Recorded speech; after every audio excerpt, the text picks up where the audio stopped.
He was barely 2 years old, yet the world already felt vast and complete to him. Until then, life had been simple. In a way, only a child's life can be simple. He was the first child, the first miracle. His parents' days revolved around his tiny routines, his naps, his laughter, his stubborn refusals to eat, his sudden bursts of giggles that could light up an entire room.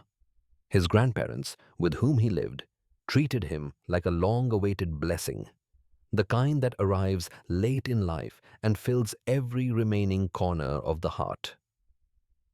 Every morning began with familiar rituals.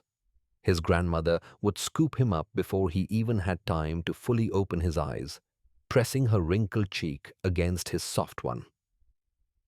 His grandfather would wait nearby, pretending to read the newspaper while secretly watching for the moment the boy looked his way, because that was his cue to smile, and the boy would smile back, as if this exchange alone powered the day.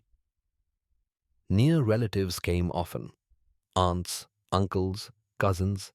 Each visit felt like a celebration. Gifts arrived without reason. Toys piled up.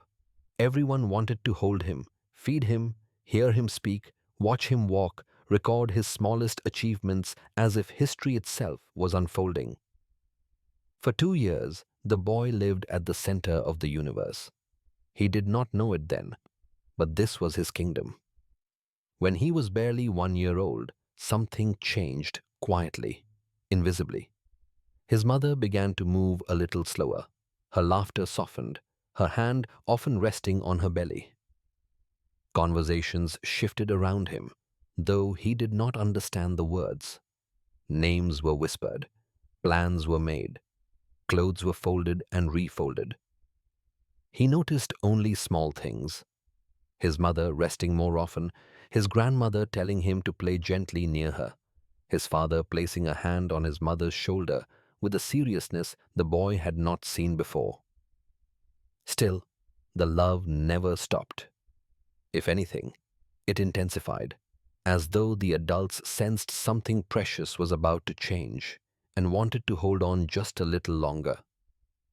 Then one day, his parents left him with his grandparents and did not return that night. For the first time, the boy felt something unfamiliar, a quiet absence. He waited by the door, holding a toy car, glancing up whenever footsteps echoed outside. His grandparents distracted him with stories and snacks, but he slept restlessly, clutching his pillow, unaware that the world was rearranging itself. When his parents returned, they were not alone.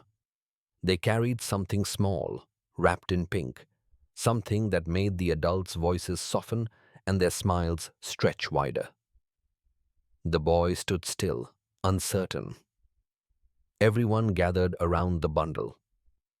No one noticed immediately that he was not in anyone's arms. "This is your sister," someone said gently. Sister. The word meant nothing to him then. What he noticed was that everyone had a new focus, a new center. The baby girl was tiny, fragile, and loud in ways he had never been allowed to be. When she cried, the house rushed to her. When she slept, the house tiptoed. When she moved, cameras appeared, and whispers followed. The boy watched. At first, he tried to compete the only way he knew how: by being louder, by demanding attention, by reaching for the same arms that were now often full. Sometimes he succeeded, sometimes he didn't. And then something else happened. He grew up, not in years, but in moments. One afternoon, his grandmother placed the baby gently beside him and said, "Sit carefully. She is small." The boy froze, as though he had been handed something sacred. His hands, once free to grab and throw, now hovered in the air, uncertain.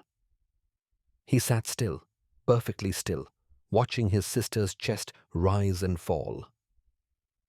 "She is your responsibility too." His grandfather said softly, not as a command, but as an invitation. The boy did not understand the words, but he understood the tone. From that day, expectations arrived quietly, disguised as praise.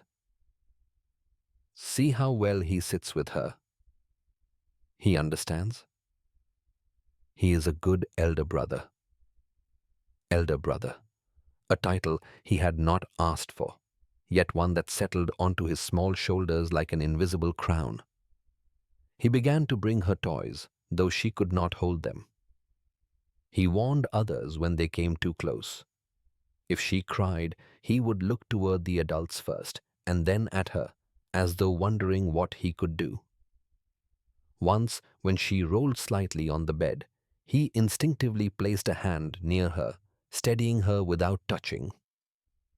His mother saw this and felt her heart tighten, not with pride alone, but with something heavier. Because the truth was simple and painful. The boy was still a child. He still needed to be held when he was tired. He still wanted to be the first to be seen, the first to be loved, the first to be chosen. But now love had rules. It was shared, divided, rebalanced. No one loved him less, but it felt different. His grandparents still adored him, but now their time was split.